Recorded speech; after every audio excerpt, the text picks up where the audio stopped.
welcome to this week's episode of Pre-Match Drills. On the show this week, we catch up with Sonny Bradley.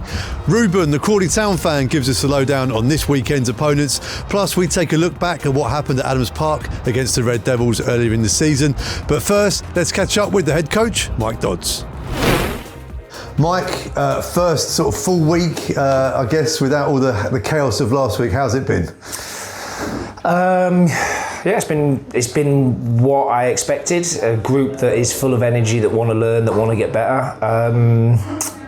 It's the bit that I actually enjoy doing. No offence to you. It's the bit that I actually really enjoy doing in terms of just being on the grass with the players and trying to help them improve. And as I say, I know I sound like a broken record, but there's not a huge amount that needs to change. I do feel I can improve some individuals in certain areas, and that process has started this week. But yeah, I'm looking to continue the good work that's previously happened. It's a bit of a unique situation, losing a penalty shootout after such an impressive performance. After a few days to reflect on that, have any of the boys needed picking up from that, or has it been business as usual? No, it's always a difficult one, because do you address it in terms of we lost on penalties, or do you leave it? I think for me as the head coach, I've just got to stay really consistent and stable. The boys that obviously stepped up and took the penalties, I've got a huge amount of admiration from, because that was them that put their hand up. We didn't say you're taking one, you're taking one, you're taking one. It's something that I've always done in terms of, do you feel confident enough to step up? So I'll always have a huge amount of admiration for people that step up and take penalties. More importantly than that, I thought the performance was really good, in particular out of possession. I thought we limited a very strong championship team to practically nothing. I thought they had a couple of chances that came from good fortune rather than us not being in our kind of shape, or us being out of the kind of script that we wanted to kind of we wanted the game to look like, if that's probably the right phrase to look like, right phrase to say. So the game looked how I wanted it to look. My only disappointment was probably the top end of the pitch in terms of maybe taking 2 or 3 of those chances that we had. It could have looked very different, but I thought we did more than enough to win the game, which I think is a huge positive to the group. And into league action this weekend, and it's a busy fixture list coming up too, but Crawley Town are a team that sort of epitomise League One, aren't they? Because, on their day, they've shown in the week that they could beat anybody. Every single point in this league has to be earned, and I've said that to the players, and I'll reiterate that to the players tomorrow and Saturday. So I don't care who we play, if I'm being honest, because we'll go into every game trying to take 3 points. We'll prepare properly. And regardless of whether you're top, at the top, near the bottom, in the middle, the opposition will always have threats. My responsibility is to try and prepare the team for those threats, but they'll also have weaknesses, and my responsibility is obviously to try and get the right players in the right area of the pitch to exploit those weaknesses, and hopefully we'll win more games than we lose if we have that kind of mindset. We're at the stage of the season now where teams have made changes in the window, and the teams in the bottom, they're picking up results all of a sudden, aren't they? So people may look at the table and think, well, okay, this is it, but teams down the bottom, they take an extra gear, don't they, at this stage? And they're fighting for their lives. So just because they might be at the opposite end of the table doesn't mean the mentality is any different in terms of fighting and scrapping and trying to take 3 points. They've just won on Tuesday. They were unfortunate. Obviously, they were in a good position in the Bolton game, and obviously didn't come away with anything, so I'll be disappointed with that. But they'll come into the game full of confidence. It's a really, really good performance. And as I said, we're going to have to do everything right to make sure we come away with 3 points. And from your point of view going into the game, players who were cup tied last weekend, they come into the fold, a few knocking on the door, no doubt, after coming back from injury as well. Some big decisions to make. Big decisions, and there's going to be some conversations, but that's one of the reasons why I wanted to do this job, because although they're not nice conversations, I want to try and have those conversations man to man, face to face, but talk really open and honestly with the players and try and manage the players in a way that I feel is the best way to manage players. It's not for everyone, but I do feel that by being authentic and genuine with them, they won't like my decisions. Of course they won't, because every player wants to play every game. I wouldn't want that any other way. Let's make that really clear. But we are going to have to use the whole squad for the next 17 games. We're not going to rely on 12 players, 13 players, 14 players. We're going to rely on 17, 18, 19 players to get us where we want to get to. So there'll be decisions that aren't made in kind of 5-minute conversations. There'll be decisions that are made, that are thought out, that are discussed and checked and challenged. And hopefully we'll make more right decisions than we do wrong. You've had the week at the training ground. You spoke in your initial interview about match day being the chance for you to sort of feel the group. You've got a fantastic week coming up for that as well now. Yeah, obviously my focus is on Saturday in terms of getting 3 points. But I'm also, in the back of my head, I'm excited to obviously get to Adams Park and experience Adams Park. But we've got a 9-point week. We'll do everything we can to make sure we maximise those 9 points. And yeah, I look forward to the games. I love being on the grass with the players. I love trying to improve them. But more importantly, I like to see the work that we've done on the grass on a Saturday and see that work come to fruition. And we saw the big travelling community on Saturday at Preston. It's a shorter journey. There'll be a huge amount of Wycombe fans there as well, getting behind the boys, and I guess that means the world to you as well. Yeah, definitely. I'll be honest with you, I didn't really know what to expect on Saturday. Obviously I come from Sunderland and, they follow their team up and down. So I obviously had an understanding of that, but I didn't know quite what to expect. I was going into the unknown a little bit, but I was so impressed with them. And I think I said if they weren't in the stadium, it would have been a very, very quiet Saturday afternoon. So they've made a real strong first impression on me, and I hope to repay them. It's not going to be just this Saturday. It'll be over hopefully a longer period of time, but I'm looking forward to hopefully hearing them sing and cheer a little bit more. Good to catch up with Mike. Here's Sonny Bradley. Sonny, how you doing? Just come off the training pitch, feeling good? Yeah, just come off the training pitch. Still got my headband in, feeling a bit sweaty, but no, feeling really good. Settled into life at Wycombe Wanderers very well, I would say. I would say so. Obviously, we touched on it a little bit, but it was a little bit manic. Obviously, when I signed, I've already spoke about that. I did a post-match interview after the Huddersfield game, and since then I think I've just settled in. I've settled in really well. I think probably that game probably did me good in the fact that I've just come straight in, and I could probably show the boys straight away that I'm fully committed to the cause. And despite not getting the result that we wanted that night, I feel like I put in a decent enough shift, and I feel like from then straight away the lads could see that I was here to make a difference. January is an incredibly hectic month in all facets of league football, but we had a lot of games, and it feels like you've been here a lot longer than 5 weeks, but I say that in a very good way. Yeah, and we just spoke about it earlier, and I completely agree with you. I think sometimes if you're not winning games and you go into a club that are not doing so well, despite being here 5 weeks, it could feel like 5 months, but in a negative way. Whereas in my situation, I've come in and the club have continued to do well. The team are doing well, and it feels like I've been here 5 months in a really positive way. All the lads welcomed me into the dressing room straight away, and like I said, because I've come in straight away with a good attitude, which I think that's who I am, and I've shown like a little bit of leadership straight away. I think that's gone in my favour, and I think the lads have taken to me really well. And in the 5 weeks that I've been here, I feel like so far I fit in really well. And you said when you joined you wanted to make a difference at both ends of the pitch, and you certainly have done that. We saw the goal against Pompey in the FA Cup as well, and also the solidness at the back too. Yeah, that's part of my game. I think if I wasn't decent enough in both boxes, I'm not sure I'd be playing. If I'm honest, that's just the way it is.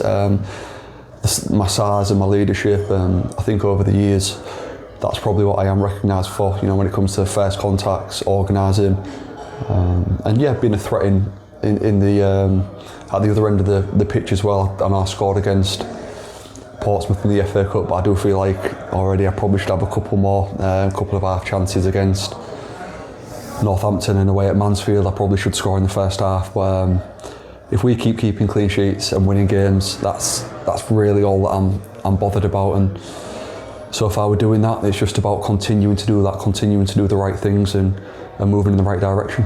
You talked about leadership. We've just come off the back of a defeat in the FA Cup on penalties after a fantastic performance across 120 minutes. What was your role in the sort of aftermath of that? Because the fans feel deflated after penalties, but how do you sort of lead the team in that respect? I think the dressing room sort of took care of itself. The manager spoke after the game really well, and Luke spoke really well. Just reminded ourselves of sort of like the journey that we're on this season, and sort of use it as a positive. I know the manager spoke like really well after the game about saying that we've gone toe to toe with a championship squad, and of course if we don't win, you don't get anything from it. But to see that we can perform at a decent level, we've gone away to Preston and we've created chances. There was never going to be more than one goal in that game, and if we go and nick a goal, I know it's obvious now, we're probably going to win that game, and it's slightly disappointing. But like I say, because the environment that we work in and the dressing room's so good already, there was never going to be, we was never going to finish that game and come in and be kicking and screaming and be mega disappointed. There's just enough experience in that dressing room to just to have level heads and just stay with it. And the younger lads especially, it's not nice for them, that they probably won't have experienced that sort of situation before. Maybe they have, maybe they haven't, but it's just about staying on them, picking them up and just reminding them every day that look, they're good enough to compete at this level, to play in this team, and if they stick with the attitude that they've got, then they'll head in the right direction with the club. As Mike Dodds said, using it as a springboard for the league now. We've got a double game week now, Crawley and Bristol Rovers. We take on a Crawley side that are in the bottom four, and this is a time of year where those sides are really quite dangerous. Yeah, look, I looked at the fixtures, and I know it's cliche, we talk about the next game, but I looked at all the fixtures like coming up, is it 17 league games. Every single one of them is going to be difficult, and it will be for a different reason, because it's fairly tight in this division. Everyone's fighting for something, and I know everyone will be saying that, but for instance, obviously Saturday, Crawley fighting for their lives. I watched the game midweek and they performed really well. You can see they're up for it, they're up for the fight, they're desperate to win. So that'll be a difficult game for that reason. And then of course we go into, which I will look at after the Crawley game, but we go into a couple of home games in quick succession where we'll be looking to gain maximum points as well. So yeah, it's a difficult week ahead, but one that we're looking forward to, and with the form that they're in, the availability that we've got in the squad, I'm sure everyone like myself is looking forward to it. It's a club you know well, Crawley. It's a tight ground as well. Would that play an impact on the game being away? I don't think so, no.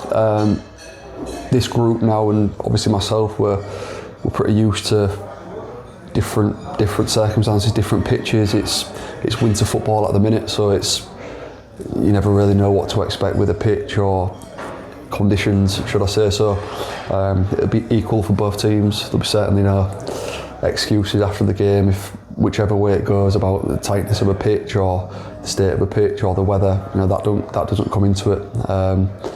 It's time now where you have to find a way to win games, and this team is very good at that. We just need to continue doing it. Right then, Wycombe Wanderers back on the road, back in League One action and heading down to Crawley. It's not too far, so expecting a big turnout of away fans and hopefully a cracking game too. To find out about our opponents, we've got Ruben Watt again joining us for the second time this season. Ruben, it's great to see you again. Thanks for joining us. That's all right, anytime. Thanks for having me. So we spoke earlier in the season. I think Rob Elliott had just taken over, and it'd obviously been a sticky start to the campaign. We find you still in the bottom four, but you've just beaten Stevenage on Tuesday night and 3 points off safety. You must now be brimming with hope. I mean, after a win, it makes all the difference. But I mean, if we were to say lose on Saturday against you guys, we know we're going to then be down in the dumps and be definitely looking towards the relegation zone a lot more. One of the things that our manager says is don't get too high and don't get too low. And so hopefully we stick that way going forward. How's he getting on? Because obviously he took on a tricky situation, and League One coming up as well. How's he been getting on? Because results have been hard to come by at times. No, they have been. I know some people aren't particular fans of Rob Elliott, but I definitely kind of want him personally to do well. I think he wants to try and play a particular way. I know he was brought in from after Scott had gone to kind of carry on the way that Scott had been playing for Crawley. And definitely over the past few games, we've definitely starting to see that a little bit more now. And so hopefully if we can kind of continue the way that we've been playing over the past few games, though we haven't necessarily been winning them all, we've been playing really, really well. And there's definitely a lot of positives to take as we look towards the end of the season. A lot of points still to play for, and that 3-point gap is incredibly small, isn't it? I know the goal difference can play a part, but that must make it very tantalising to think, well, maybe 2 or 3 games' time, we could be above the dotted line. That'd be a massive boost. Oh, yeah, definitely. I mean, Crawley are favourites to be relegated. Even if we were in League Two at the moment, we would have been favourites to be relegated. And so I think if Rob is able to keep us up, then I think what he's done is probably on par, if not even better than what Scott Lindsay achieved last season. Just when you look at the big teams we're having to play this season, and the amount of money that's being spent is stupid. And so, yeah, thankfully there's a few teams still, like the likes of Peterborough, are being slowly drawn into the relegation fight, which is good and which is helpful for us. But annoyingly, the likes of Burton have started to pick up some points, which I don't think anyone really thought at the beginning of the season they'd be able to do. Yeah, it's going to be an interesting scrap down there. It's going to go to the wire. They always do these things, but it means it'll be very interesting for everybody. So what's Rob's system then? Talk us through his sort of preferred sort of tactics. Well, I don't want to give too much away in case your manager's listening. He'll be too busy on the training ground. So it's interesting. So yesterday, the commentator of the Crawley game said we've got like the second highest percentage of possession in the league, which, considering we were 23rd yesterday, is quite something. We're definitely a possession-based team, but also more recently, we've definitely liked hitting people on the counter. I mean, at least two of our goals yesterday were from the counter. I mean, we've got some really fast players, the likes of Hepburn Murphy, the likes of Armando, who I feel really sorry for, because Armando literally travelled to Argentina 2 weeks ago. He was all but very close to signing on the dotted line. Then the transfer, for whatever reason, didn't go through. So now he's back in cold, wet England. But yeah, I think it should be, if we can play our way, I like to think we'll get something positive from the game against you guys on Saturday, but I know it's not going to be easy. But yeah, definitely expect lots of possession, lots of goals, both for us and for the opposition. I think there's been now 2 games or even 3 games since the beginning of December where we've scored 3 goals and somehow not ended up even getting a point. No idea how that happens, but the joys of football, eh? I did say I don't want to jinx it coming into this one, but 0-0 looks incredibly unlikely looking at the stats for both teams. I think so, yeah. It's boring for the neutral anyways, 0-0, isn't it? Exactly, yeah. Goals. The transfer window's just closed. Is there anyone that Wycombe should be looking out for Crawley? So we've signed a player called Liam Fraser, who has got 19 caps for Canada. Has played for the likes of Dallas out in the MLS. There was a picture going around of him playing against Lionel Messi. But last year he was unlucky of injury. He's not played for us yet. He was spotted warming up last night on the Tuesday night game. And so hopefully he might get a bit of an introduction to the Broadfield Stadium this Saturday and might get to start. Also, the likes of Kamari Doyle as well. He scored a cracker of a goal against Stevenage, player who was on loan at Exeter. But I know he lives around this way, coming from Brighton. So we left Exeter, has now joined Crawley, and he's looked really positive. And I was going to say our goalkeeper, Matt Cox, but we found out after the press conference yesterday that he's out for the season. Oh. And so, yeah, not positive at all. Oh dear. Well, it shows that the Tuesday night result against Stevenage shows great character in the squad, because the defeat on the Saturday, having been 3-1 up, to then lose that 4-3, but then to the quick turnaround Saturday to Tuesday and then get a win against the Stevenage side that have been in decent form, shows that the character is there. Yeah, 100%. I mean, Stevenage have had some big away wins. I think they've beaten likes of Wrexham and ruined Wrexham's home form, which no club had done since like March 2024 or something, or even later than that. So Stevenage are a good team. But I mean, even when we were 3-1 up in the 92nd minute yesterday, I still thought we'd lose 4-3. But hopefully it was a bit of a learning curve, the game on Saturday. And hopefully we can now put all the things right. I know some people were questioning the substitutions and the effect that had on the game. But hopefully we've kind of learned our lesson now and can kind of push on and be able to actually hold a lead. Well, finally, Wycombe fans, it's been a couple of years since we've been down to your place. For Wycombe fans travelling there for the first time, what can they expect? A warm welcome? Yeah, I think so. I think it's probably one of the worst quality stadiums in the league, but I think that's what people quite enjoy about it. It's not a grand all-seater stadium. It's got a bit of character. There's a good bar that's opened away for home and away fans, which is quite unusual for this level, called Red's Bar. That's located at the ground. And so people have been more than happy to come and join in. There's even a self-pouring beer tap as well. Wow. For all you beer drinkers out there. I know. They trust us with it. Well, that sounds worth the attendance alone. So that sounds brilliant. Well, Ruben, thank you so much for your time, and we wish you really well after Saturday, obviously. And if you can stay up and mean Peterborough go down, then there'll be a lot of Wycombe fans. We're very happy about that. We'll try our best. Wycombe Wanderers entertained Crawley Town at Adams Park earlier this season. Here's what happened. After Scott Lindsay's departure to MK Dons, the Rob Elliott era begins for Crawley. Boy, do they need a reset. 6 league games without a win since mid-August. And just 2 goals in their last 5 outings. They're like the fork goes out of the window today, though, particularly because Wycombe come into this one unbeaten in 6. The last team to beat them were Aston Villa in the League Cup 2 months ago. Change begins today for his Crawley side. Last season, Wycombe under Matt Whitfield, they crashed the playoff places this time around.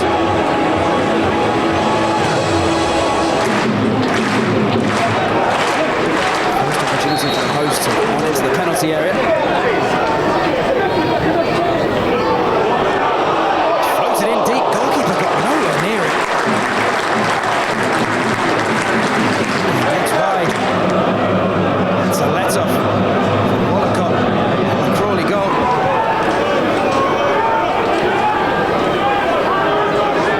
Here's Paterna. And Williams. Struck from distance. As always rising. On the run, and Darcy had to be reminded of later on by his teammates. Twice before taking off from that kind of distance again. Wrapped into the midfield, and this is a move forwards for the visitors.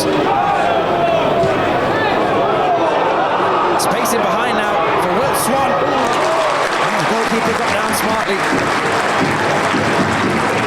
Time has run to perfection. Got it under control. Well did Swan. Tried to go back across the keeper. There's no beating of Vitoli. Important save for the Wycombe man. Put it in. Back into the danger zone. Running by Walcott. Crawley have struggled to keep it out on plenty of occasions so far this season. They have been in good form defensively away from home. They've conceded just 3 on their travels. Birmingham City. Fans wanted the shot. Instead, patient, probing, and they have found a way through. Big appeals for a penalty. Referee not interested.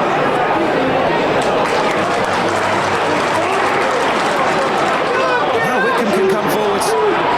This will spark real Chelsea. They can take the lead here. All eyes for a moment are on the referee. Bradley Ibrahim, the man who felt he was fouled, is booked for his protests. Goes down. Under pressure from Scowen. Referee instantly waved the heels away.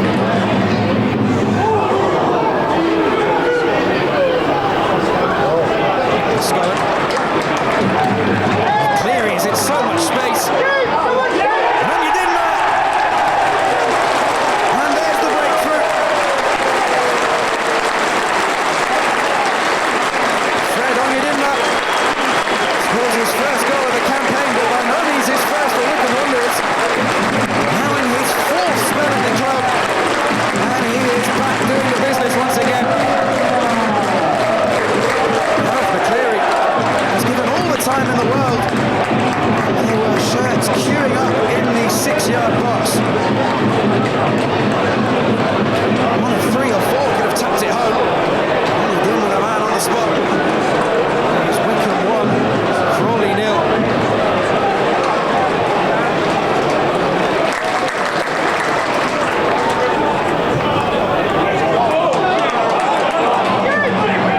Stayed down here. Humphreys. Rescued by Kone. Himma. Forced behind. Oh, living dangerously. Momentum behind the home side after their goal. It's going to be dropped anywhere.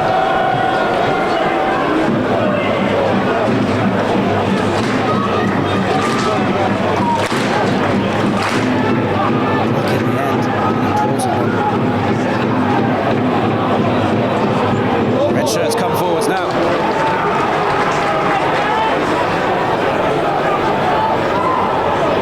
Back defending. Danger not clear. And a chance. And off the woodwork. Inches away from the equaliser. Right in front of those travelling fans.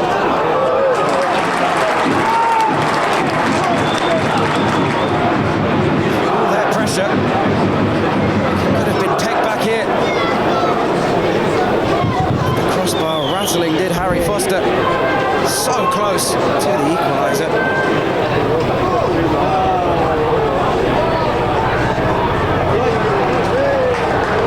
Humphreys. It's a fabulous touch to bring it down, and then an ambitious effort.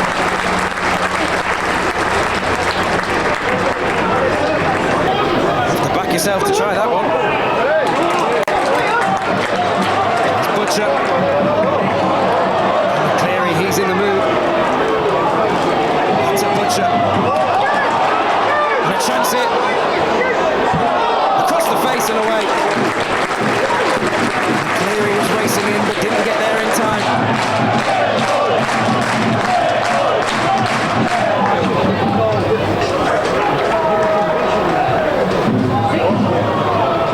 Control, but can they get the second? Even easier. Cleary's flick is fantastic. Back to Butcher. Just didn't catch it right. Glorious move. Crawley opened up. Butcher was waiting. Right place, right time. Finish. Taylor moving forwards. Now Udo. He did well to come and play. Had to be brave. Substitute looking to make an impact. Blocked by the defender. Came the goalkeeper, Wallacott.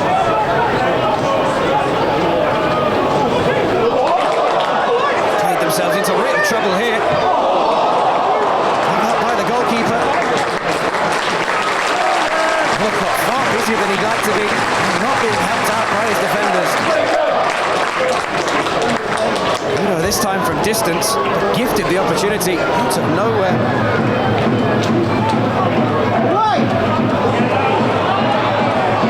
Tom, defender just lost it for a moment. Finish was tame. Rob Elliott to think about. Step up from Gateshead. Big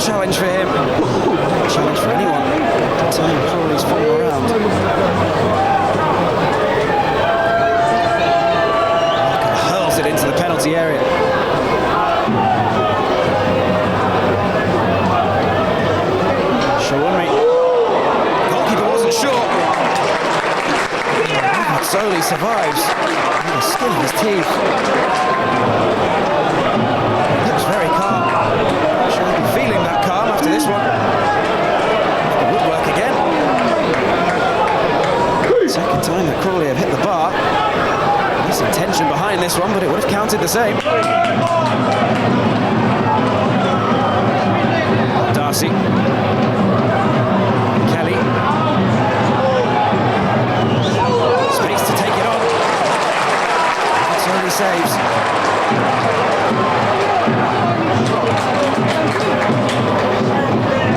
Once again, Wycombe living dangerously. Led for so long. He's a bit away, 2 points. Cheaply in these final few moments. Here's the ball. Now Sadler.